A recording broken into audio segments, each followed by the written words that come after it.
Po wojnie to oni musieli uciekać. Ta rodzina, która mieszkała w tym domu, gdzie mieszkali teście, to musieli po prostu uciekać. Czas płynie jak woda.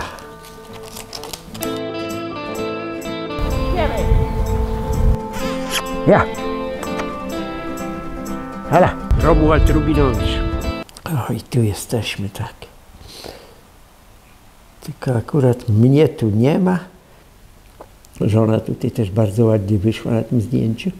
I tam stoi w głębi moja teściowa, świętej pamięci. Moja teściowa miała na imię, mówiliśmy, babcia Tereska, miała na imię Teresa. I tutaj jest takie zdjęcie, jak ja jestem z moim szwagrem na schodach, a moja teściowa, bo pracowała w czasie wojny, u Niemców pracowała. No nie, pochodziła z terenów centralnej Polski. No i wiadomo, kto nie chciał pracować, no to nie było, że to było pod karą śmierci przecież. Musiał pracować, nawet okopy kopała dla Niemców, jak w czasie wojny. Gdzieś tam Niemcy szykowali jakąś linię obronną i kopała okopy. I liczy po prostu po niemiecku na palcach, bo jak całą wojnę praktycznie byli przecież pod okupacją niemiecką, no to obcowali z Niemcami, pracowali u Niemców, tak no, w większości rozumiała niemiecki język. I tu właśnie ona liczy sobie na palcach po niemiecku. Ein, zwei, drei. No a my stoimy. Ja jestem tam na schodach w kraciastej koszuli, no i mój szwagier Józek. Tak. I teściowa jeszcze wtedy była dość młoda. Na pewno miała mniej lat niż ja teraz. Na pewno. To wszystko ucieka. Czas płynie jak woda.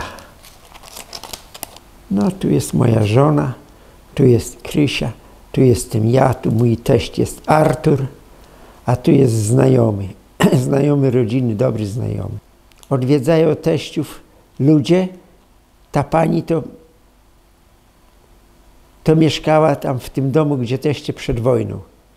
A ten pan to jest tłumacz.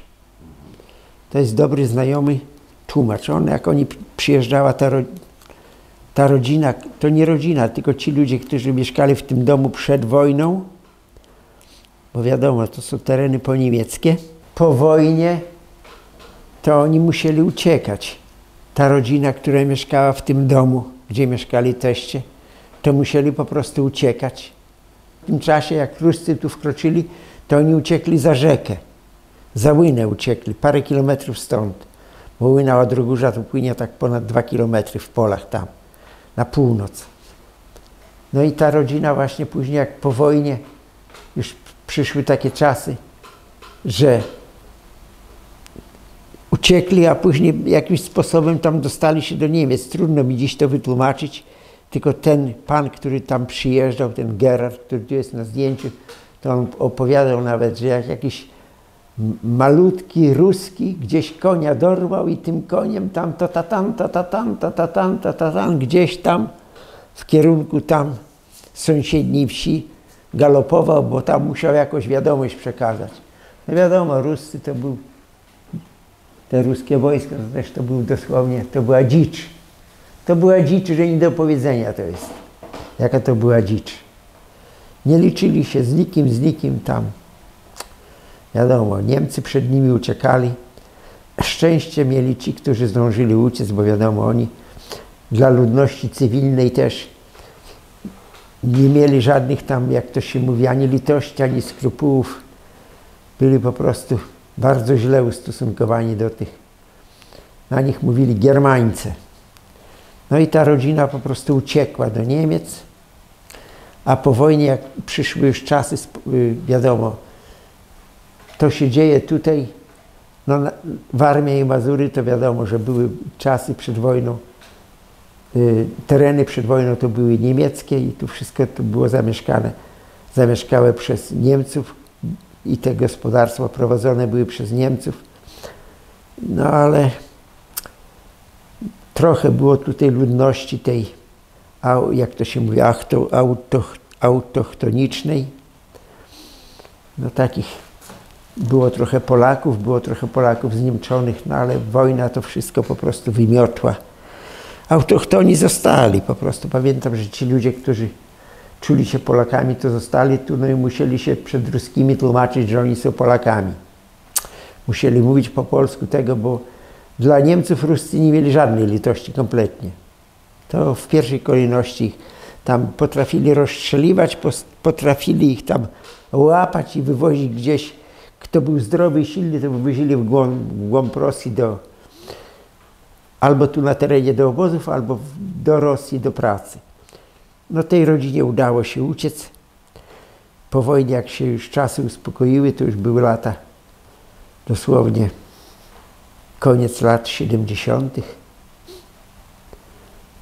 Odezwali się, tu przyjechali po prostu i mieli z sobą tłumacza i jak teście, tłumacz przytłumaczył, że dla teściów, że oni tu, ta rodzina mieszkała tu przed wojną, no to teście ich zaprosili, teściowa postawiła im obiad na stół, ugościła ich, no i oni byli bardzo zadowoleni, że tu dom jest cały, że teść już w tym czasie stała nowa stodoła, dostawiona była do obórki tej małej, która pozostała po ich tacie. Ich tata pracował na poczcie i ich było bodajże 8 rodzeństwa, mieli 8 dzieci, no to tam, ale oni wspominali te czasy dzieciństwa bardzo dobrze, jak oni się tu pojawili po raz pierwszy teście ich dobrze przyjęli, więc oni później nawiązali kontakt i co parę lat po prostu odwiedzali. Nieraz przyjeżdżali co lato, nieraz co 2-3 lata, to w zależności. To po prostu odwiedzali. A tu jestem ja oczywiście. Tu jestem ja, już oczywiście byłem żonaty i też nosiłem dość długie włosy. Tutaj miałem lat, no cóż, poniżej 30. Poniżej 30. Państwo z Niemiec przede wszystkim jest pan Gerard. To on był taki mężczyzna, taki krępy. Jego żona Tekla. Tam jest jakaś pani też z Niemiec pochylona, ale tyłem to nie. To jest po prostu nasza Karolina. Karolina z Halinką jeździły Niemcy, ta rodzina z Niemiec zaprosiła ich do Niemiec.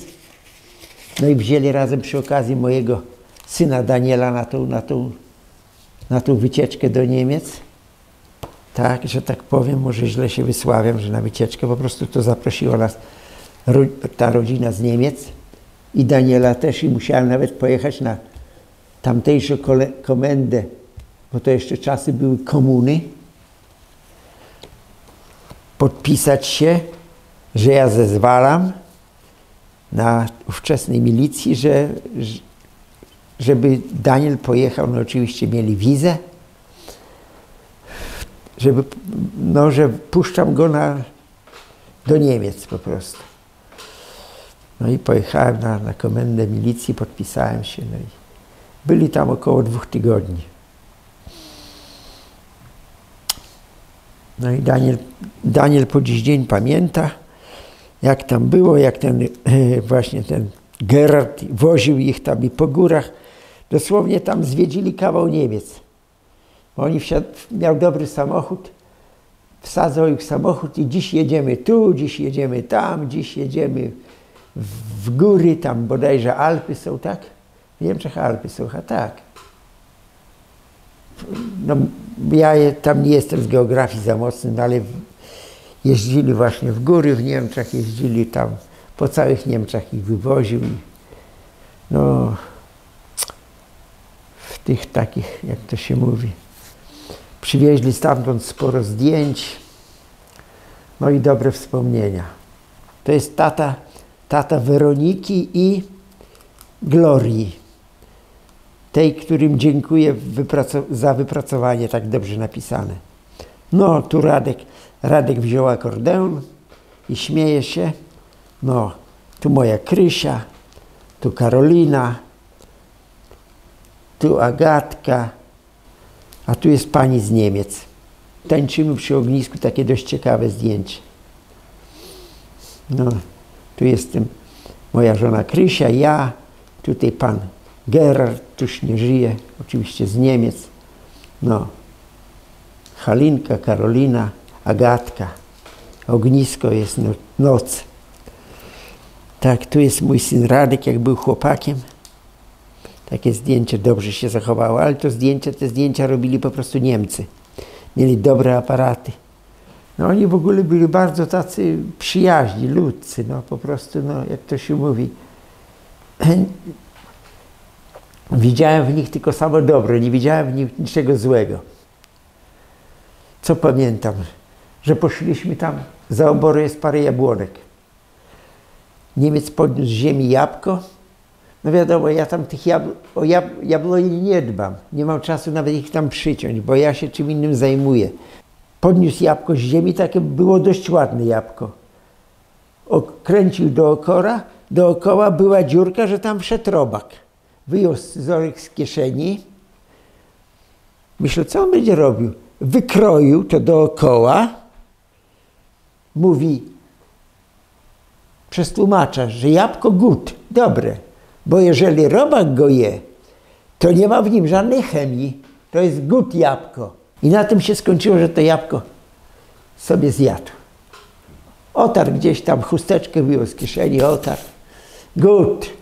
Proszę, u nas powiedzieli z robakiem jabłko wol, prawda? Nie. Ono jest zdrowe, bo skoro robak jego, to tam nie ma chemii. Mocny przykład.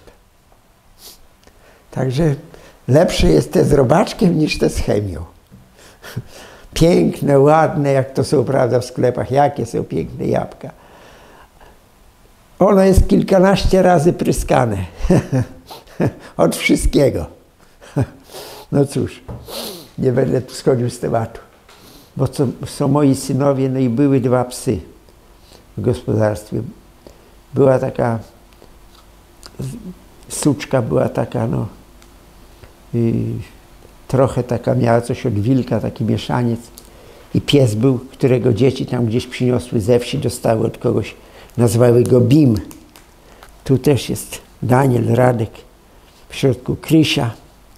I patrzą w pole, bo po drugiej stronie torowiska ja ciągnikiem robię podorywkę. To mi się wdało w pamięć, bo ja pamiętam, jak oni szli sobie drogą na spacer. Tam gdzieś z przodu czy z tyłu idą ci państwo z Niemiec, którzy odwiedzali rodzinę. No, tutaj też jest moja żona Krysia, Agatka, tam jest Daniel, a tu jest z lewej strony mnie jest pan z Niemiec. A tutaj z tych, co przyjeżdżali z Niemiec, to żyje jeszcze jeden. Ma na imię Herbert. Nawet jak tu Karolina wysłała taką wiadomość, że moja żona Krysia nie żyje, no to przysłał kondolencje po prostu, przysłał tam. I to po polsku znalazł tam po prostu Niemkę, która umie przetłumaczyć na polski i przysłał ten list po prostu w języku polskim. Złożył nam po prostu tam przez Karolinę kondolencje, że napisał tak swoimi słowami, że bardzo ciężko jest, jak ktoś bliski z rodziny odejdzie na zawsze. No i prawda. Także tam były takie właśnie lata, że często przyjeżdżali, odwiedzali i właśnie miałem to szczęście, że jak miałem tego byka, to był byk.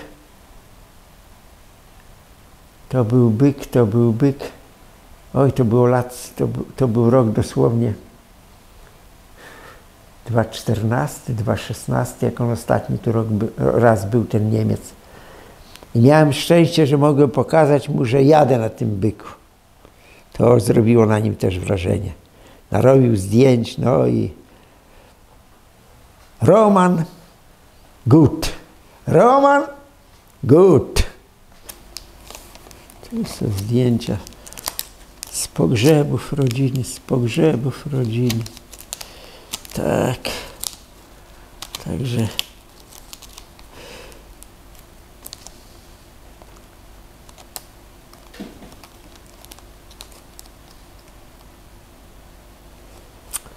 No i przewertowaliśmy mniej więcej wszystko. Będę musiał z czasem je uporządkować, jak w jakimś czasie, żeby powybierać te zdjęcia z wojska osobno, a te z rodziny tam. Bo jest tych albumów tu jeszcze, poza tym jeszcze jest ich kilka. Zamykamy ten temat.